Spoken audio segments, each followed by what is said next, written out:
Welcome back to Montreal in round 7 of the 2008 NASCAR Canadian Tire Series on TSN. Kerry Mix and Andrew Ranger still hunting down J.R. Fitzpatrick, was controlled the point for much of the race, and Billy, the first 8 have started to stretch a lead here on lap number 3. Well, you know, just every race, the cream rises to the top, and J.R. Fitzpatrick right now is leading here in a Chevrolet. Well, look who's getting racy. The 02 of Kerry Mix almost into the 84 of J.R. Fitzpatrick. But take a look at what happened about half a lap earlier. Down into the corner, JR just leaves a little bit of room. Mixie tries to fill it.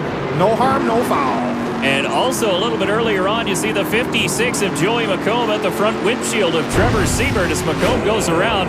And Siebert, quick evasive action to miss him. Dave, you can still see all that oil dry being kicked up down the front stretch under braking. It looks like it's a fog. These guys are doing a great job getting under control in the braking zone. And it seems to be the worst at the end of the fastest straightaway down the end of the Casino Straight, where visibility is all important. But it is an issue there as Ashley Toss in the Barbie, number 72, heads to pit lane for some repairs. Now she will be in that car, Trois-Rivières, making her second start in the NASCAR Canadian Tire Series. Her first one obviously not turning out the way she wanted. Well, back up front, it's still J.R. Fitzpatrick. Now we're on board with the big green machine. That's the Castrol Dodge of DJ Kennington. And Kennington currently riding in the 6th position right behind Don Thompson Jr. in the Home Hardware Chevy. There is hometown favorite Andrew Ranger holding down 3rd spot. It's a Chevy and a couple of Fords, and then back to a Dodge in the top 4.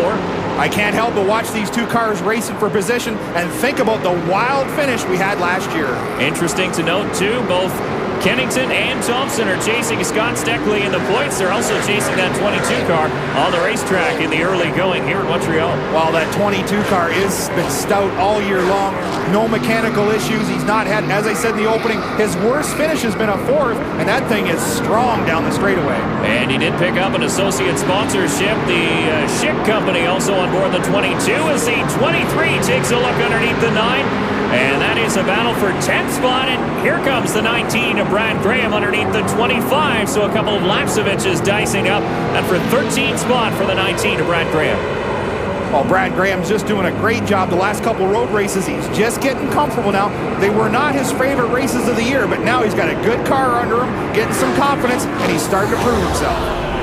18 laps to go as the leader crosses the line, and Billy, this is a pretty short race in terms of laps, but it's a long race in terms of time. Well, only 23 laps, but this track is 4.5 kilometers. That's a long time to be on the power, on the brakes, up through the transmission.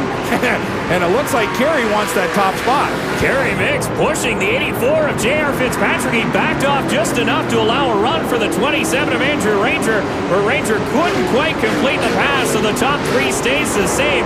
But Billy, as you like to mention, business is picking up. Yeah, you gotta love it. These guys hold nothing back. Doesn't matter how long the race is. We heard Mixie say he was going to look after his stuff. Kerry, that's not taking care of it. But you know what? He gets in a race car, puts that helmet on, and he's got one job to do. That's win the race. He is a racer, that's for sure. And the good news, he is backing off a little bit when he gets into the 84, allowing everybody to straighten up so we stay green here in Montreal. Look at those cars up over the curb. They're picking the inside tire right up off the ground. That shows you how soft the springs and shocks are in the back of these race cars. Billy, why do you want a car so soft on a road course? You want the car to get right down in the racetrack, transfer all the way it can, and absorb the racetrack. It makes for better traction the longer you go.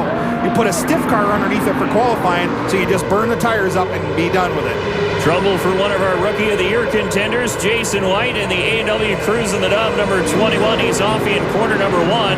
And just out at the pit out is the 1 car of Peter Gibbons, ducks underneath the 29 car. Pierre Bourque, that's for 17th spot.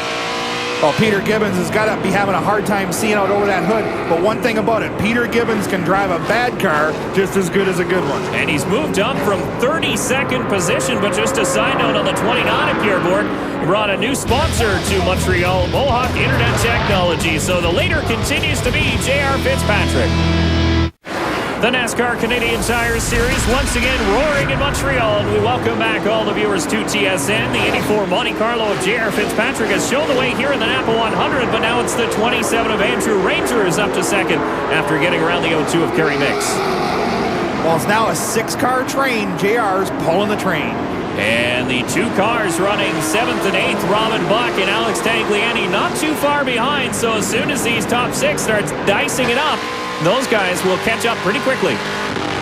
Oh, you see how far he drove that car in? That is fantastic. He's got the position. And Andrew Ranger will duck underneath the 84 of J.R. Fitzpatrick and into the lead. Have a listen at this crowd in Montreal as they go wild for their hometown hero. Well, we said these Quebec fans love big-time stock car racing, and they certainly love it now with their boy out front. Just listen to them cheer as the 0-2 Kerry Mix ducks underneath the 84 of J.R. Fitzpatrick. So Mix now into 2nd spot. And Scott Steckley touches the grass on quarter exit. He almost lost that tow truck in a box Dodge Avenger. Steckley had his right foot right out through the firewall trying to get in on the action when the 0-2 went around the 84. But it's now about a 3-car gap between the Ford Fusion of Andrew Ranger and the Ford Fusion of Kerry Mix. But Mix closes that gap as they work through corners 14 and 15. Well, it could be deja vu all over again. Last year, this racetrack, these 2 cars, the 27 and the 0-2, putting on the big show. Andrew Ranger leads the lap, picking up all important 5 bonus points in the Castro points chase as Kerry Mix gives chase. And there is Alex Tagliani off the course in the Walmart Ubisoft Ford Fusion. So this is definitely hurting, and now it's a full course caution here with 15 laps to go in the Napa 100. Well, the guy that put a clinic on 1 week ago in Edmonton, now out of the race. And you can see the water pouring out of the overflow. Now the crew taking a look at the big screen, hoping to diagnose that car before it gets back to pit lane so they can work on it right when it gets there. But Todd is standing by with TAG's crew chief. Alex Nagy, the crew chief, getting a look on the big screen. Alex, did you hear anything from TAG out on course? What happened to the car? I'm not sure yet. We're going through our spotter because we're out of range right here, but it seems like a driveline problem right now that we're hearing about. Thanks, Alex. Looks like the 84 car may still be in the lead. We'll have to keep an eye on that as NASCAR goes through the scoring, fellas. Well, we are into caution for the first time today. Brian Cathcart from Peterborough, Ontario, has retired his Lift Lock Stars Dodge with apparent panhard bar problems. There is Brian. Brian's one of the true gentlemen of the sport. That Lift Lock Stars on the side of the race car is his Junior A hockey club. We'll be back with more after these messages. Welcome back to Montreal. The team's still trying to get it sorted out. Bill Burns is the crew chief for Andrew Ranger, and you believe your driver should be in front. Well, I'm pretty sure we led the last lap when we went across the line, but according to NASCAR, we didn't, so we got to go back behind the 84. Our car's pretty good. The Tide Walmart car is really, really strong. It's driving good, so it's going to be a good race. Andrew's made a couple of pretty bold moves so far, guys. We'll see if he's got one more in him. So according to the NASCAR rulebook, Andrew Ranger did lead lap number 8, but the entire field did not complete the lap before the caution flag came out. So NASCAR goes back to lap 7, where J.R. Fitzpatrick had the lead. In order for a lap to be complete, the entire field from start to finish must complete that lap. That's right, Dave. Did you see that? The 67, Thorndike, was coming up to get his tow truck in a box free pass, and JR was warming up his tires, and somebody must not have told JR he was coming because he almost drove in the side of the 67. That could have been catastrophic. Yeah, it was definitely a close call, and we're hearing that there may be some radio issues trying to communicate with the 27 machine that he must let J.R. Fitzpatrick by. That's why Andrew Ranger is still first behind the Caliber SRT4. Well, I believe they're just trying to clear up the confusion on how that last lap was completed. But, you know, race director Trevor Hambley was giving out the instructions of where the restart guys are going. And if the 27 does not comply, he'll put him to the back. Or still, if he doesn't comply, they'll just stop scoring him. And that just wouldn't go down with this partisan crowd.